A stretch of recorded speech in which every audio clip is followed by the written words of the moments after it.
लोकसभा निवडणुकीमध्ये भरघोस यश मिळाल्यानं खुश असलेले शिवसेना पक्षप्रमुख उद्धव ठाकरे रविवारी कोकण दौरा करणार आहेत। त्यांच्या सोबत सगळ्या नवनिर्वाचित खासदारांची फळी सुद्धा असणार आहे।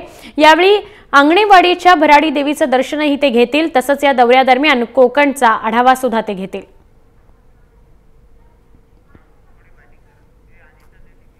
आंगणेवाडीच्या भराडी देवीचं दर्शन घेणार आहेत उद्धव ठाकरे आणि त्यांच्याबरोबर नवनिर्वाचित जे खासदार आहेत ते सुद्धा हे दर्शन घेतील। आणि त्याचबरोबर महत्त्वाचं म्हणजे कोकणचा आढावा उद्धव ठाकरे आणि त्यांचे हे नवनिर्वाचित खासदार घेणार आहेत।